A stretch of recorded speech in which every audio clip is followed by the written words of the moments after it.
So recently, I was hit with writer's block academically, professionally, creatively. I just could not write. And if you're new here, I'm Shae. I'm a PhD candidate at Harvard as well as a founder, and writing is the foundation of what I'm doing right now. I'm currently writing my dissertation. I was having trouble writing with ease and writing with a particular level of conviction, knowing that I have enough evidence and enough analysis to be able to make the arguments that I want to make and also make the interventions, the scholarly interventions that I want to make. But then even writing professionally through my newsletters or writing creatively was a struggle for me over the past few months. But I recently have gotten back into some really good writing routines and cured, fingers crossed, my writer's block. So this is how you cure your writer's block with joy. There are three very simple steps. And I believe if you do these things, you'll be set and you'll be back on your writing journey. So today I will share three ways to cure your writer's block that has nothing to do with forcing words on the page. Everyone has their own routine, and I want you to find yours. I'm all about finding your own rhythm and what works for you. So I'm on the mission to help you stay human in the age of AI. So if that sounds like something you're interested in, be sure to subscribe, hit that like, comment, and subscribe to the channel. So I realized to cure the writer's block is actually quite simple. It is yapping. I know it seems ridiculous, but when you are in a creative rut or in an intellectual rut or whatever kind of writing you're doing, because I do all forms of writing, you really need to just get those ideas out of your head and speak with another human being that can help you process those ideas. So let me go over the first point. The first thing I did to help me cure my writer's block is yapping with people. So I immediately called up my intellectual community. Having an intellectual community is so important, whether you're writing nonfiction, fiction, academically, professionally, journalism, whatever it may be. You need a community of people who don't necessarily have to be the same as you. Like I called my PhD friends, I called my non-PhD friends, but just like being in that environment with super smart, deep thinkers and people who also think differently from me was so helpful. And just speaking these ideas out loud and working through them and just having someone who's actively listening, because sometimes you're writing something, you're like, does this even make sense? Like, what am I even saying?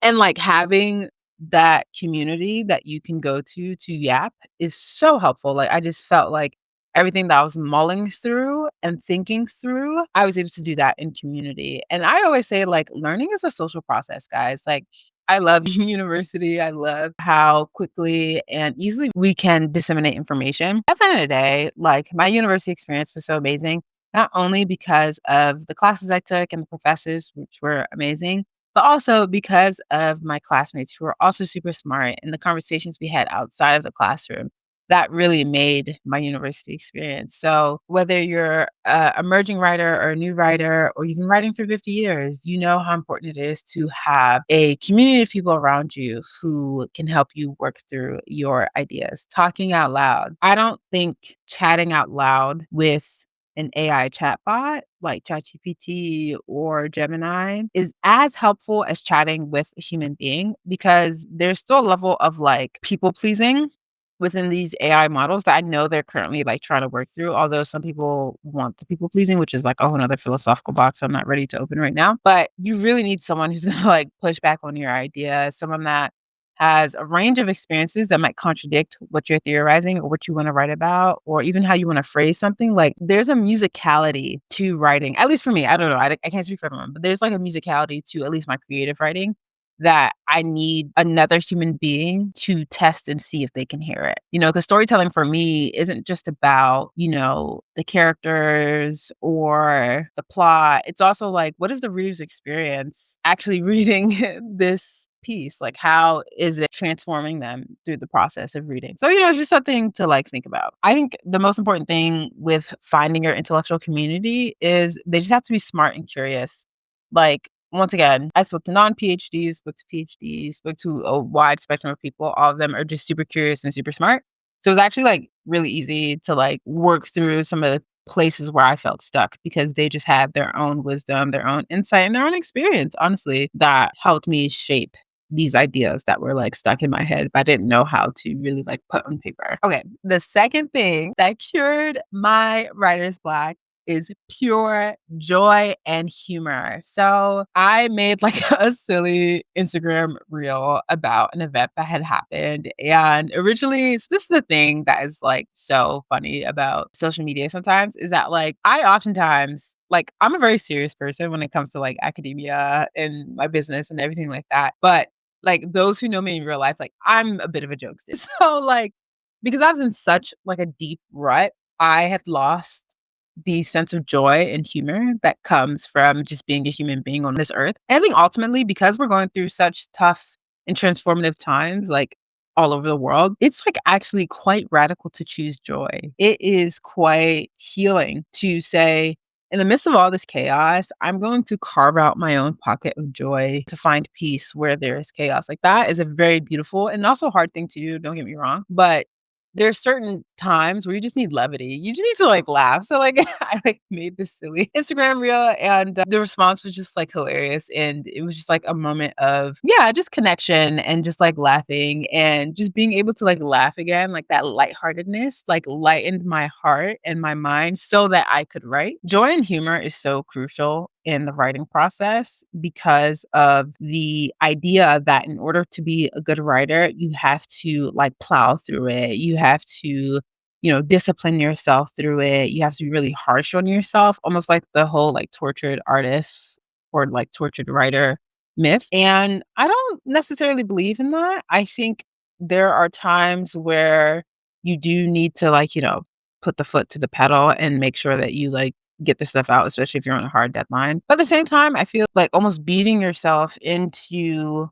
writing something is not going to make the words flow any faster. If anything, words may flow, but you won't be happy with them. And then the editing process might feel frustrating and all this stuff. So I think it's just really crucial to think about like the idea of writing with pleasure, which I'm going to talk about a little bit later. Third thing that helps me cure my writer's block is reading something beautiful. So I asked my followers, I was like, okay, send me the latest poem, paragraph, movie line that you guys read and it moved you. Like you were like, wow, like I feel something very profound when I read this. And for me, it's always a Toni Morrison passage or a James Baldwin passage, or even there's some like newer poets I've been following on Substack recently that I'm just like, wow, like you really capture the essence of this moment we're all going through, this like sort of like mid to late millennial angst. Like I don't know how to fully describe it, but it was just so beautifully written. And once again, the musicality of reading it out loud and knowing the possibilities of the English language to communicate what you're trying to have the reader feel and know and see. Like, that's a beautiful thing. And I read some poetry. Reread some essays by Toni Morrison, some essays by James Baldwin, and like some other long form writing because we're also in the middle of the critical thinking in the age of AI syllabus. And part of that is reading long form content again. And yeah, it was just so beautiful reading that and being in the mindset of like, wow, like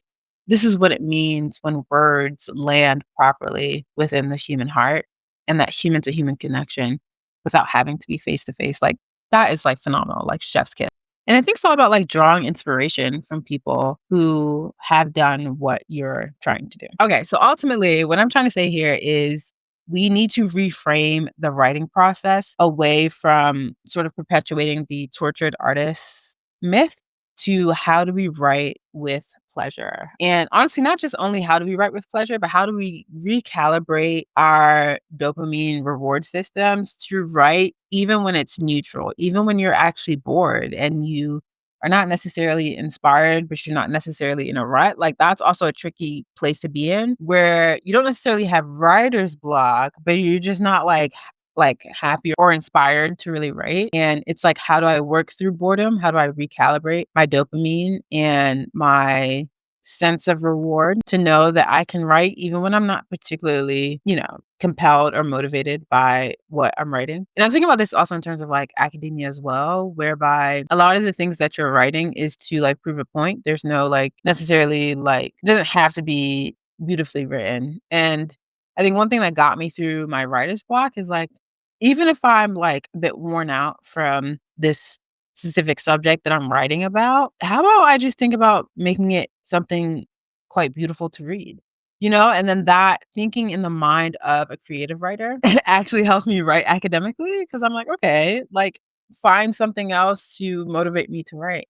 And how can I use language to communicate, a specific subject that a lot of academics have written about, and I'm trying to make a very specific intervention. That's really tough to do. So, yeah, I actually want to share this quote with you from Helen Sward. Helen Sward is amazing. She's a saint. She has a book. I've read actually a lot of her books because I think she really helps academic writers, become prolific and to write even when they don't feel like it. Her book that she published in 2023 is called Writing with Pleasure. And she has this quote that I love. And she says, and I'm reading it here, so that's why I'm looking down. She says, cultivating pleasure in writing is, I believe, an essential scholarly skill.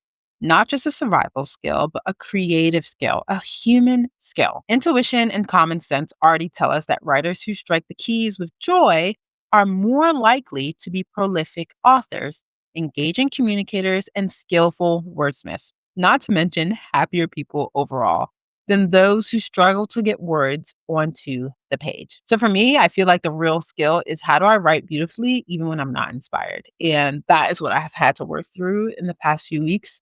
And not forcing myself to write, but to say, okay, there are different modes and mental, worlds I can put myself into to make sure that the writing does get done, eventually. And once again, this isn't just academic writing advice. This is also professional writing and creative writing. How can we reintroduce different mindsets and pleasure principles into writing? Because for me, I've always wanted to be a writer. The idea that I can think and write and read and create for a living is a dream come true. And I think that's what I take the most pride about in doing the PhD, is to say wow, I'm given this certain amount of time and space to just think and to expand and to write and to engage critically and to, be a deep thinker. That's what I've always wanted to be, and to have my words have its impact. That's more important to me than having a big platform or for people to know my name. But I don't want to be known for my name. I would want to be more so known for my book. If someone can quote my book more than they can quote me, just because they saw me online or something like that, I feel like that's more important because my words are going to live longer than me and my books will exist way after I'm gone. And I think about how I still refer to Toni Morrison's writing or James Baldwin's writing, even though they're long gone, right? So it's that legacy of making a significant contribution to, the history of knowledge and how we learn and think and move throughout the world. That's such a blessing. And I want everyone to experience the pure joy of pursuing your life's work, whatever it may look like. Your life's work may shift and change in different seasons, but you should still feel a sense of joy from even attempting to pursue it. Because there's many different reasons why people can't pursue their life's work. Trust me, there's a lot. Whether it is financial reasons or circumstances or not having the means or not being able to really identify what your life's work is or being prevented from doing so. There's so many different circumstances. But if you are given the opportunity to pursue your life's work, you should 110% do it. So analog social for me through its multiple iterations has always been about how can we create a platform and a place and a space for deep community and to encourage deeper dialogue amongst people. Because once again, as I always say, learning is a social process and you need other people around you to rub minds in order to spark new ideas. And analog social, my desire, my hope is that analog social can facilitate that. So I'm so glad you guys are here testing out some new ideas for analog social. And hopefully we will be able to do more public conversations and intellectual debates that we can eventually put on our YouTube channel. And I'll link it in the description box below. But I'm just really excited to see where analog social can potentially go in ways that we can really recreate an intellectual community in the age of anti-intellectualism and encourage people to be deep thinkers. So super excited. So if this helped you rethink your writer's block or how to not force yourself to do something, but introducing more joy into your rituals and practices, then I encourage you to subscribe for more conversations like this. And let me know if you have any specific advice, topics, themes I should cover, and I'll see you in the next video. Bye, guys.